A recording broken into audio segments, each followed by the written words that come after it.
Madagdagan po tayo ng santo dito po sa ating bansa. Baka itong si Rodante Marcoleta po ay susunod po na i-canonize para po maging santo ng INC. Ito po ang narinig ko kanina. Ito. Pero, naniniwala po ba kayo na si Kadante sugo ng Ama? Sugo na tubusin ang ating bayan, tubusin ang ating mga anak sa mga korupsyon, pagnanakaw at higit sa lahat, makasariling politika ng pamilya Marcos at Romualdez.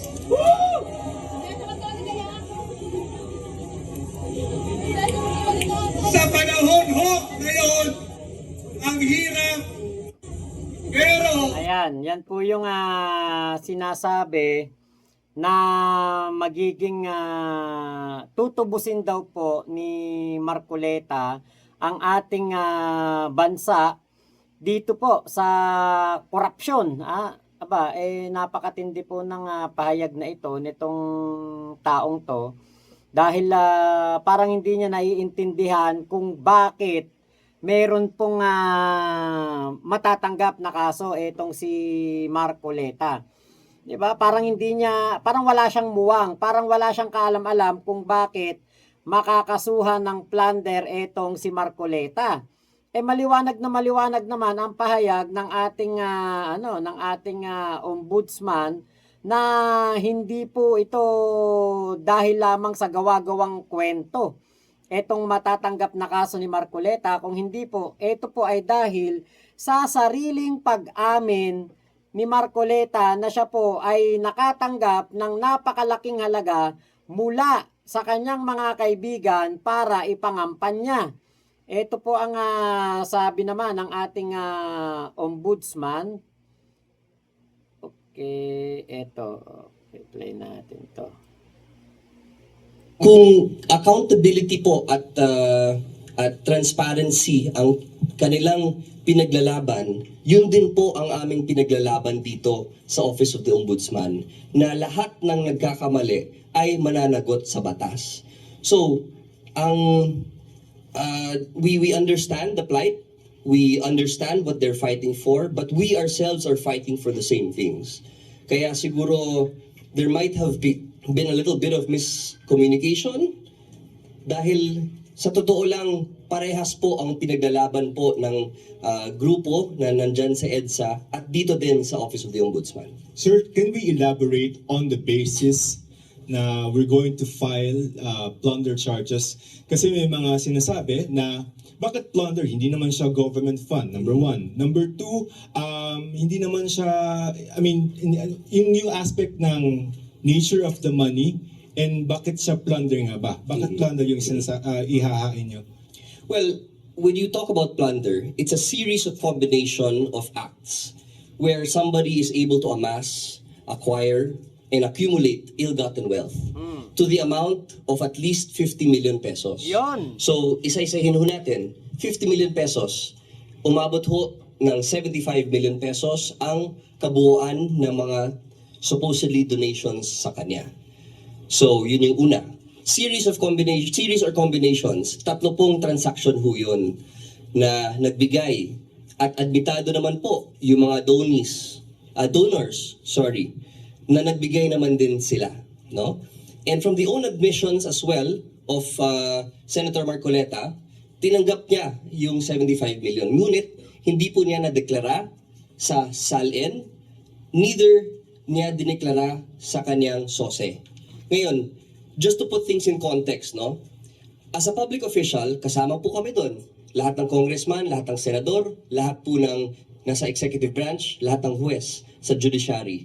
Bawal tumanggap ng ganun kalaking kahalaga ng pera as a general rule. Exception to the general rule kung campaign period at mangongolekta ka ng mga donations para sa campaign. Pero dito sa case na ito, hindi naman niya dineklara sa SOSE. Yon. Hindi rin niya dineklara Maliwanag naman, 'di ba? Hindi dineklara sa SOSE ni Marco Beta. 'Di ba? Kaya bakit dinaalmahan itong pagkakaso kay Marcoleta ng plunder? 'Di ba? Dapat ang gawin ng INC, sisihin nila si Marcoleta kasi si Marcoleta po ang umamin na siya ay merong ginawang korupsyon. 'Di ba? Gumawa siya ng korupsyon eh. Dapat sisihin nila si Marcoleta, hindi yung ang taong bayan ang peperwisyuhin nitong INC at magrarally doon sa EDSA na ultimo mga simpleng Pilipino, mga nagtatrabahong Pilipino. Peperwisyuhin nila. Ang gusto nila magupo ang ekonomiya ng bansa. At ang pinaka-worst nito, agawin kay PBBM ang pwesto bilang presidente at sabihin hindi kayang pamunuan ni PBBM ang Pilipinas. Kaya nga, 'di ba, nagkakaso sa mga lumalabag sa batas at sa mga gumagawa ng flood control scam. Nakakulong na nga si Revilla at si Jinggoy. 'Di ba? Dahil nga sa ating magandang pamumuno ng ating Pangulong Bongbong Marcos. Kaya nga meron ng mga nakakulong eh. Nung bang panahon ni Digong, may nakulong ba? Nung nalaman niya na merong korupsyon sa DPWH? Wala. Ano ginawa? Nirambol-rambol lang yung mga regional director ng DPWH. Yung nasa Bulacan, nilipat sa Cavite. Yung nasa Cavite, nilipat sa Palawan. Yung nasa Palawan, nilipat sa Ilocos. Yung nasa Ilocos, nilipat sa Mindanao. Ganun lang ang ginawa. Walang pinarusahan, walang kinulong, walang nakasuhan, wala pong pinagbayad sa pagnanakaw sa kaban ng bayan. dineklara sa SALN. So, dineklara lang niya sa taong bayan, sa media. Pero sa totoo lang, dapat linagay niya either sa SALN or sa SOSE. So, ang theory will revolve around that. No? Several cases or series or combination of acts, and yung yung tanong nyo na public funds, dun sa RA 7080 sa plunder law, there are acts there that could comprise of the series or combination of acts that could comprise of plunder. And number 2 there is receiving directly or indirectly any gift, commission, percentage, kickback. Alam nga naman po, yung gift ay galing din sa public funds. So, ang definition po ng plunder also includes private funds. Okay? And just to elaborate on that further, yung direct bribery or indirect bribery, pag merong series nun, that can also comprise of plunder. And direct bribery coming from a private individual can also be considered corruption. Diba? So when there's a series or combination of that, pwede rin ho siyang tawaging plunder. Sir, this is the first time na magpa-file tayo ng plunder na ang gamit ay private fund. Yun bang kay-erap na wedding money? Is it the same Same. circumstances? Yes, opo.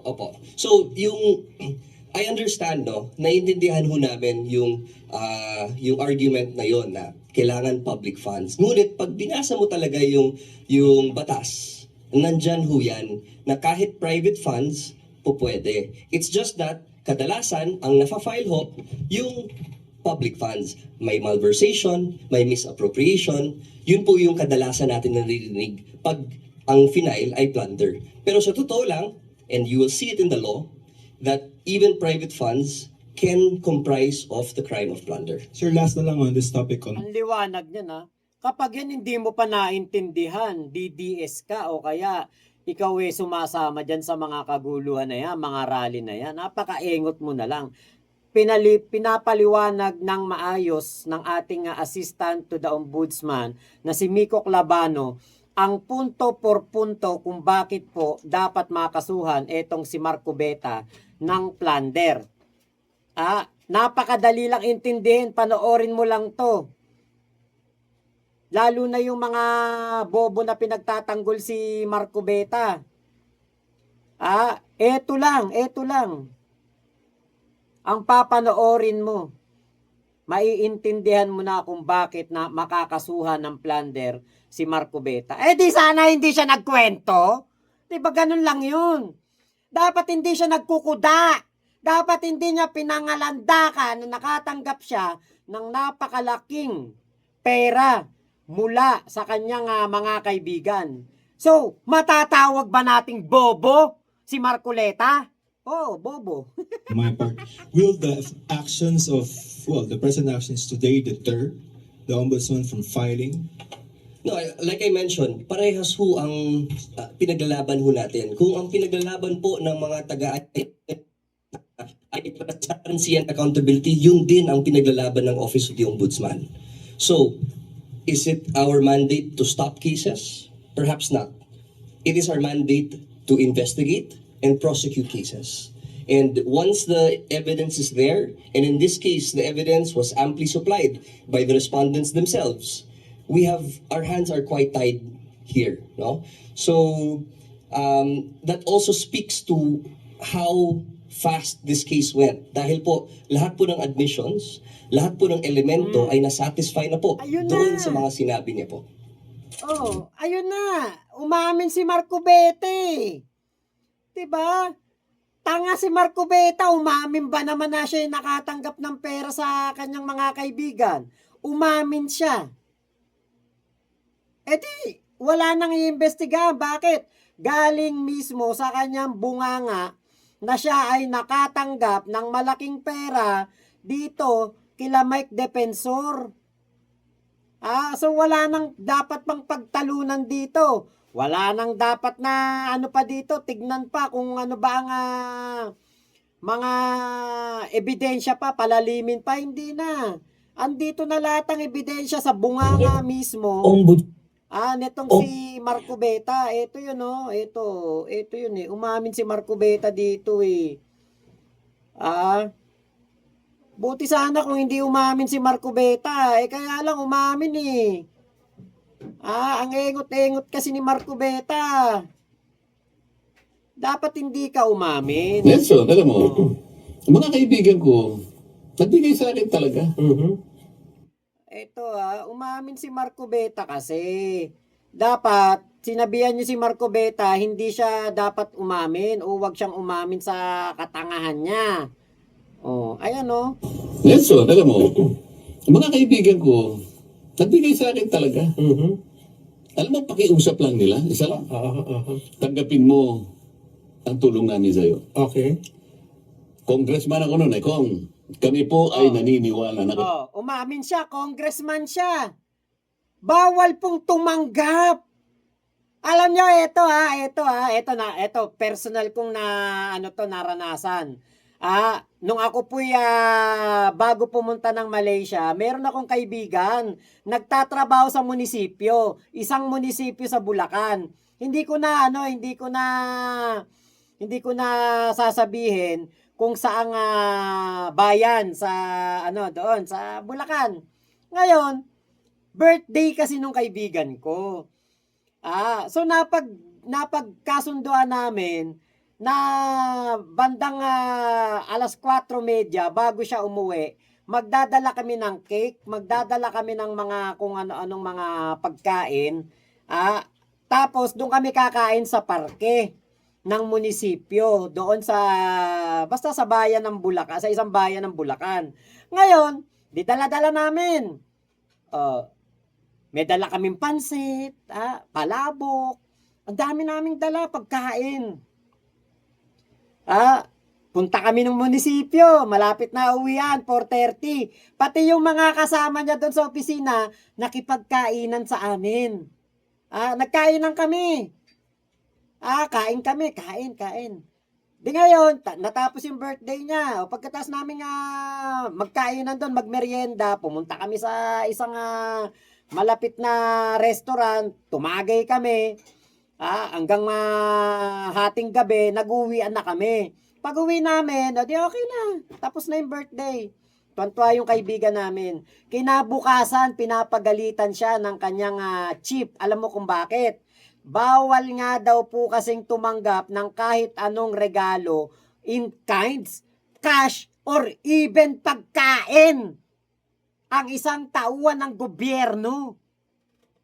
Si Marcobeta, 75 million ang tinanggap. Oh. Bawal magnakaw, totoo yun, bawal magnakaw, pero bawal ka ding tumanggap. Alam ni Marcobeta yan. Bakit niya pinagmalaki na siya'y nakatanggap? Akala niya hindi siya makakasuhan ng plunder dito. Yung kaibigan namin, na warningan, muntik nang matanggal pa sa trabaho dahil lamang dinala namin ng pansit, cake, mga pagkain. May mga sliced bread pa kami noon. Pinadalan po siya ng parang warning. Bawal ikayang ginagawa mo.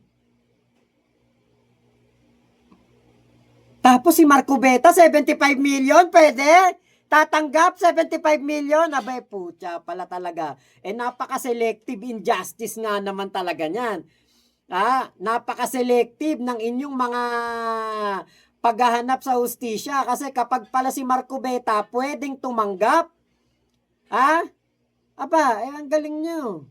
Talagang alam nyo kapag sinabing ikay DDS pa din hanggang ngayon, at ikay sumusuporta pa rin kay Digong, kay Marcobeta, kay Cayetano, napakaengot mo na talaga.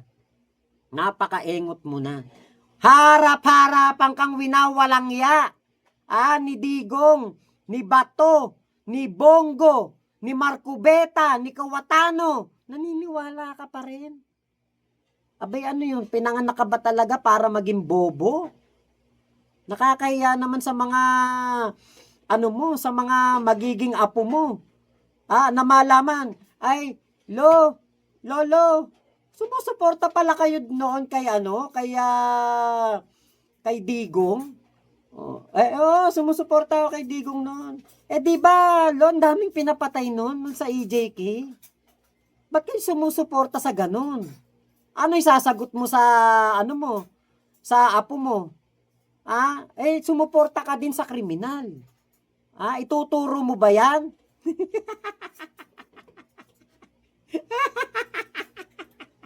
Kaya pag ikay talagang DDS pa rin ngayon. Nako.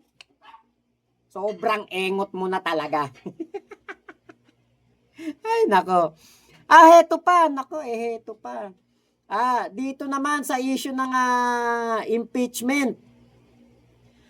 Si Manscarpio, naku, walang ligtas yan mamaya, topic natin yan. Eto, punta muna tayo dito kay hindi, isingit na natin tong kay Sara. Akala yata nitong si Sara, hindi madadali itong si Manscarpio.